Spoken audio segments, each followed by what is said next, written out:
ಚಿತ್ರದುರ್ಗದ ಹಿರಿಯೂರು ಹೈವೇನಲ್ಲಿ ಮೊನ್ನೆ ರಾತ್ರಿ ಸೀಬರ್ ಟ್ರಾವೆಲ್ಸ್ನ ಬಸ್ ಅಪಘಾತಕ್ಕೀಡಾದಂತಹ ವಿಚಾರ. ಇದಕ್ಕೆ ಸಂಬಂಧಪಟ್ಟಂತೆ ಈಗ ಇನ್ನೂ ಕೂಡ ಕೆಲವೊಂದು ಮಾಹಿತಿಗಳು ನಮಗೆ ಲಭ್ಯವಾಗ್ತಾ ಇದೆ. ಜೊತೆಗೆ ಸಾವಿನ ಸಂಖ್ಯೆ ಕೂಡ ಜಾಸ್ತಿ ಆಗಿದೆ, 7ಕ್ಕೆ ಏರಿಕೆ ಆಗಿದೆ. ಆರಿತ್ತು ಚಿಕಿತ್ಸೆ ಫಲಿಸದೆ ಸೀಬರ್ಡ್ ಬಸ್ ಚಾಲಕ ಸಾವು. ನಿನ್ನೆ ತಾನೇ ಪಬ್ಲಿಕ್ ಟಿವಿ ಜೊತೆ ಮಾತನಾಡಿದ್ರು. ಹುಬ್ಬಳ್ಳಿ ಕಿಮ್ಸ್ ಆಸ್ಪತ್ರೆಯಲ್ಲಿ ಚಿಕಿತ್ಸೆ ಪಡೀತಾ ಇದ್ರು ರಫೀಕ್.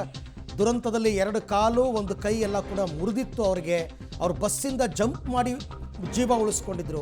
ರಾತ್ರಿ ಆಪರೇಷನ್ ವೇಳೆ ಚಿಕಿತ್ಸೆ ಫಲಿಸದೆ ಚಾಲಕ ಸಾವನ್ನಪ್ಪಿದ್ದಾರೆ. ವೆರಿ ಅನ್ಫಾರ್ಚುನೇಟ್, ವೆರಿ ಸ್ಯಾಡ್ ಇದು. ನಿನ್ನೆ ಪಾಪ ಅವ್ರಿಗೆ ಮಾತಾಡೋಕ್ಕೂ ಆಗ್ತಿರ್ಲಿಲ್ಲ. ನಾವು ನಮ್ಮ ರಿಪೋರ್ಟ್ರು ಮಾತನಾಡಿಸ್ತಾ ಇದ್ರು.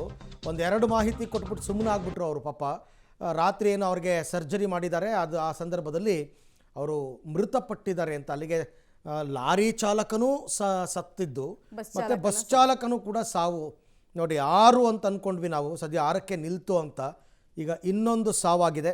ಯಮಯಾತನೆಯನ್ನು ಅನುಭವಿಸ್ತಾ ಇದ್ದಾರೆ. ಹೌದೌದೌದು. ನಿನ್ನೆ ಅವ್ರ ಮಾತು ನೋಡಿದಾಗಲೇ ನಾನು ಯಾಕಾದರೂ ಮಾತನಾಡಿಸ್ತಾರಪ್ಪ ಇವ್ರನ್ನ ಅಂತ ಅನ್ನಿಸ್ಬಿಟ್ಟಿತ್ತು. ಇಲ್ಲಿ ನೋಡ್ತಾ ಇದ್ದೀರಲ್ಲ ನೀವು, ಅದೇ ವ್ಯಕ್ತಿ ರಫೀಕ್ ಅಂತ ಅಂದ್ಬಿಟ್ಟು. ಈತ ನೋಡಿ, ಕಾಲುಗೆಲ್ಲ ಎಲ್ಲ ಪ್ಲಾಸ್ಟರ್ ಹಾಕ್ಕೊಂಡು ಎಲ್ಲ ಮುರಿದಿತ್ತು ಅವ್ರಿಗೆ. 2 ಕೈ ಕಾಲು ಎಲ್ಲ ಬೋನ್ ಫ್ರ್ಯಾಕ್ಚರ್ ಆಗಿತ್ತು. ತುಂಬ ನೋವಲ್ಲಿದ್ದರು, ಮಾತಾಡೋಕ್ಕೂ ಕೂಡ ಆಗ್ತಿರಲಿಲ್ಲ. ನಿನ್ನೆ ರಾತ್ರಿ ಚಿಕಿತ್ಸೆ ಫಲಕಾರಿಯಾಗದೆ ರಫೀಕ್ ಮೃತಪಟ್ಟಿದ್ದಾರೆ. ಇವರು ಸೀಬರ್ಡ್ ಬಸ್ನ ಡ್ರೈವರ್. ಹೌದು, ಸೀಬರ್ಡ್ ಬಸ್ನ ಡ್ರೈವರ್. ಶಿಫ್ಟ್ ಮಾಡಿದ್ರು ಬೇರೆ ಹುಬ್ಬಳ್ಳಿಗೆ. ಈ ಬಗ್ಗೆ ಮತ್ತಷ್ಟು ಮಾಹಿತಿ ನನ್ನ ಕೊಲೀಗ್ ಸಿದ್ದರಾಜು ಅವರಿಂದ ಪಡ್ಕೊಂಡ. ಸಿದ್ದರಾಜು, ನಿನ್ನೆ ಅಷ್ಟೇ ಪಾಪ ತುಂಬ ಯಮಯಾತನೆಯ ನಡುವೆನೂ ಕೂಡ ಪಬ್ಲಿಕ್ ಟಿವಿ ಜೊತೆ ಮಾತನಾಡಿದ್ರು ರಫೀಕ್ ಅವರು.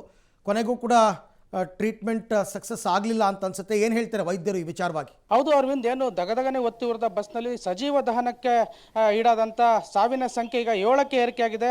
ಏನು ಬಸ್ನ ಚಾಲಕ ರಫೀಕ್ ಅವರು ಕೂಡ ಹುಬ್ಬಳ್ಳಿಯ ಕಿಮ್ಸ್ ಆಸ್ಪತ್ರೆಯಲ್ಲಿ ಚಿಕಿತ್ಸೆಗೆ ದಾಖಲಾಗಿದ್ದರು. ಆದರೆ ಚಿಕಿತ್ಸೆ ಫಲಕಾರಿಯಾಗಿದೆ, ಅವರು ಕೂಡ ಕೊನೆಯ ಉಸಿರನ್ನು ಎಳೆದಿದ್ದಾರೆ. ಏನು ಅವರ 2 ಕಾಲು ಮತ್ತು 1 ಕೈ ಕೂಡ ಮುರಿತಕ್ಕೊಳಗಾಗಿದ್ರು. ಹೀಗಾಗಿ ಅವರ ಸರ್ಜರಿ ಮಾಡುವಂಥ ವೇಳೆ ಚಿಕಿತ್ಸೆ ಫಲಕಾರಿಯಾಗದೆ ಸಾವಿಗೀಡಾಗಿದ್ದಾರೆ ಅಂತ ಹೇಳ್ಬೋದು. ಯಾಕಂದರೆ ಅಷ್ಟು ಜನರ ಜೀವವನ್ನು ಉಳಿಸೋದಕ್ಕೆ ಹರಸಾಹಸ ಪಡೋದಕ್ಕೂ ಯತ್ನ ಮಾಡ್ಬೋದಿತ್ತು. ಅದೇ ರೀತಿ ಆದರೆ ಏನು ದಿಢೀರಂತ ಏನು ಜವರಾಯಿನ ರೂಪದಲ್ಲಿ ಬಂದಂಥ ಲಾರಿ ಚಾಲಕನ ಹಟ್ಟಹಾಸದಿಂದಾಗಿ ಚಾಲಕ ಒಂದು ಬಸ್ನಿಂದ ಜಿಗಿದು ಆತನ ಪ್ರಾಣವನ್ನು ಉಳಿಸ್ಕೊಳ್ಳೋದಕ್ಕೆ ಯತ್ನ ಮಾಡಿದ್ರು. ಆದರೆ 2 ಕಾಲನ್ನು ಮುರಿದುಕೊಂಡು ಆಸ್ಪತ್ರೆಗೆ ದಾಖಲಾಗಿದ್ರು. ಈಗ ಚಿಕಿತ್ಸೆ ಫಲಕಾರಿಯಾಗದೆ ಸಾವನ್ನಪ್ಪಿದ್ದಾರೆ. ಹಾಗೆಯೇ ಚಿತ್ರದುರ್ಗದ ಜಿಲ್ಲಾಸ್ಪತ್ರೆಗೆ ಏನು ಈಗಾಗಲೇ ಮೃತದೇಹಗಳನ್ನು ನಿನ್ನೆ ಸಂಜೆ ಶಿಫ್ಟ್ ಮಾಡಲಾಗಿತ್ತು. ಆ ಮೃತದೇಹಗಳ ಎಲ್ಲ ಅಂತಿಮ ಏನು ಪೋಸ್ಟ್ಮಾರ್ಟಮ್ ಕೂಡ ಚಿತ್ರದುರ್ಗ ಜಿಲ್ಲಾಸ್ಪತ್ರೆಯ ಡಾಕ್ಟರ್ ವೇಣು ಮತ್ತು ಅಜಯ್ ನೇತೃತ್ವದ ತಂಡ ನೆರವೇರಿಸಿದೆ. ಹಾಗೆಯೇ ಏನು ಕುಟುಂಬಸ್ಥರು ಕೂಡ ಏನು ಸಣ್ಣ ಪುಟ್ಟ ಗಾಯಗಳಾಗಿರಬಹುದು, ನಮ್ಮ ಮಕ್ಕಳನ್ನು ಪುನಃ ವಾಪಸ್ ಕರ್ಕೊಂಡು ಹೋಗಬೇಕು ಎಂಬ ನಿಟ್ಟಿನಲ್ಲಿ ಆಶಾಭಾವನೆಯಿಂದ ಚಿತ್ರದುರ್ಗಕ್ಕೆ ದೌಡಾಯಿಸಿದ್ರು. ಆದರೆ ಅವರ ಆಸೆ ನಿಜವಾಗ್ಲೂ ಕೂಡ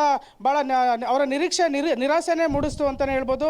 ಏನು ನಿನ್ನೆ ಚಿತ್ರದುರ್ಗ ಜಿಲ್ಲಾಸ್ಪತ್ರೆಗೆ ಆಗಮಿಸಿ ಅವರ ಮಕ್ಕಳು ಬದುಕುಳಿದಿರ್ಬೋದು, ಚಿಕಿತ್ಸೆ ಪಡೆಯುತ್ತಿರ್ಬೋದು ಎಂಬ ನಿರೀಕ್ಷೆಯಿಂದ ಆಗಮಿಸಿದ್ರು. ಆದರೆ ಅವರ ಮೃತದೇಹಗಳ ಏನು ಬೆಂಕಿಯಲ್ಲಿ ಬೆಂದು ಅರೆಬರೆ ಬೆಂದು ಒಂದು ಸಾವನ್ನಪ್ಪಿದಂಥ ಆ ದೃಶ್ಯವನ್ನು ಕಂಡು ಸಂಪೂರ್ಣವಾಗಿ ಒಂದು ಹೃದಯ ಕಲಕುವಾಗಿತ್ತು. ಅವರ ಮನದಲ್ಲಿ ಒಂದು ಅವರ ಆಕ್ರಂದನ ಮುಗಿಲು ಮುಟ್ಟಿದ್ದು ಅಂತಲೇ ಹೇಳ್ಬೋದು. ಯಾಕಂದರೆ ಆ ಒಂದು ಮೃತದೇಹಗಳನ್ನು ಗುರುತಿಸಲಾಗದಷ್ಟು ಬೆಂಕಿಯಲ್ಲಿ ಬೆಂದು ಹೋಗಿದ್ದವು. ಆದರೆ ಹೀಗಾಗಿ ಅವರ ಏನು ಕುಟುಂಬಸ್ಥರ ಆಕ್ರಂದನ ಮುಗಿಲು ಮುಟ್ಟಿದ್ದು, ಆ ಒಂದು ಮಕ್ಕಳನ್ನು ಪರಿಸ್ಥಿತಿ ಕಂಡು ಕುಟುಂಬಸ್ಥರು ದುಃಖಿತರಾಗಿದ್ದರು. ಆಕ್ರಂದನ ಮುಟ್ಟಿತ್ತು. ನಮ್ಮ ಮಗಳಲ್ಲ ಈ ದೇಹ ಅನ್ನುವಷ್ಟು, ಆ ದೇಹ ನಮ್ಮ ಮಗಳದಲ್ಲ, ನಮ್ಮ ಮಕ್ಕಳದಲ್ಲ ಎನ್ನುವಷ್ಟು ಒಂದು ಕ್ರೂರ ಸ್ವಭಾವಕ್ಕೆ ಇಳಿದಿದ್ರು. ಯಾಕಂತಂದರೆ ಆ ದೇಹದ ಪರಿಸ್ಥಿತಿ ಕಂಡು ತುಂಬ ಚಿಂತಾಕ್ರಾಂತರಾಗಿದ್ದರು. ನಮ್ಮ ಮಗಳೆಲ್ಲ ನಾಪತ್ತೆ ಆಗಿರ್ಬೋದು, ಪೊಲೀಸರೇ ಸುಳ್ಳು ಹೇಳ್ತಾ ಇದ್ದಾರೆ ಎಂಬ ಒಂದು ಆಶಾಭಾವನೆಯನ್ನು ಹೊಂದಿದ್ರು. ಆದರೆ ಕೊನೆಗೆ ಕೊರಳಲ್ಲಿದ್ದಂಥ ಲಾಕೆಟು ಮತ್ತು ಇನ್ನಿರುತ್ತೆ ವಾಚು ಹಾಗೂ ಅವರ ಮೊಬೈಲ್ಗಳನ್ನು ಕಂಡು ಇದೇ ನಮ್ಮ ಮಕ್ಕಳಂತ ಗುರುತಿಸಿ ಕೊನೆಗೆ ಅವರ ರಕ್ತದ ಸ್ಯಾಂಪಲ್ ಮತ್ತು ಬೋನ್ ಸ್ಯಾಂಪಲನ್ನು ಡಾಕ್ಟರ್ಗೆ ನೀಡಿ ತೆರಳಿರುವಂಥದ್ದು. ಇನ್ನೇನು ಕೆಲವೇ 2 ದಿನಗಳಲ್ಲಿ ಅವರ ಒಂದು DNA ಪರೀಕ್ಷೆ ಬಂದ ಬಳಿಕ ಮೃತದೇಹಗಳನ್ನು ಅವರಿಗೆ ಹಸ್ತಾಂತರಿಸ್ತಾರೆ. Arvind, okay, thank you Siddaraju. ತಮ್ಮ ಎಲ್ಲ ಮಾಹಿತಿಗಾಗಿ ಧನ್ಯವಾದ.